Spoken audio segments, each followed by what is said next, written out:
സംസ്ഥാനം കടുത്ത സാമ്പത്തിക പ്രതിസന്ധി നേരിടുന്ന ഘട്ടത്തിലും ജനപ്രതിനിധികളുടെ ചികിത്സയ്ക്കായി സർക്കാർ ഖജനാവിൽ നിന്നും ഒഴുക്കിയത് കോടികളാണ്.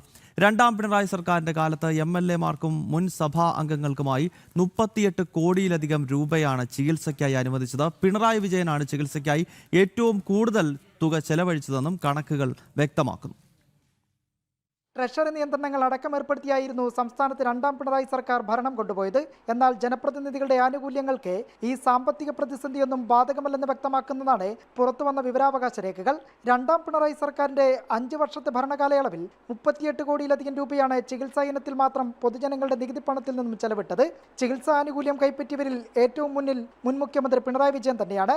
93 ലക്ഷത്തിലധികം രൂപയാണ് ചികിത്സയ്ക്കായി സർക്കാർ ഖജനാവിൽ നിന്ന് നൽകിയത്. ഇതിൽ വലിയൊരു പങ്കും അമേരിക്കയിൽ വിദേശ ചികിത്സാ സന്ദർശനങ്ങൾക്കുള്ളതായിരുന്നു.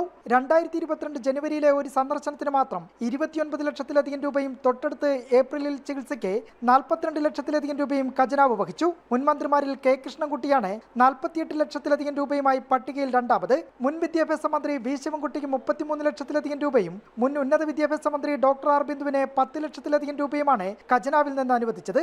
അന്നത്തെ പ്രതിപക്ഷ നേതാവും ഇന്നത്തെ മുഖ്യമന്ത്രി കൂടിയുമായ BD സതീശൻ 6 ലക്ഷത്തിലധികം രൂപ കൈപ്പറ്റിയതായും രേഖകൾ വ്യക്തമാക്കുന്നു.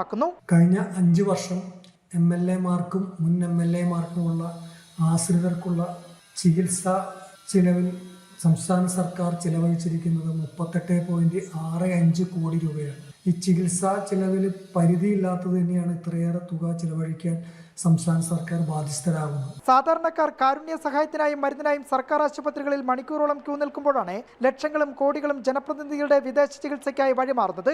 സർക്കാർ ആശുപത്രികളിൽ ആവശ്യത്തിന് സാമഗ്രികൾ വാങ്ങാൻ പണമില്ലെന്ന പരാതി ഉയരുന്ന സാമ്പത്തിക പ്രതിസന്ധി കാലത്തും ജനപ്രതിനിധികളുടെ മെഡിക്കൽ റീഇംബേഴ്സ്മെന്റിൽ യാതൊരു കുറവുമില്ലെന്നതാണ് പുറത്തുവരുന്ന കണക്കുകൾ കൂടി വ്യക്തമാക്കുന്നത്.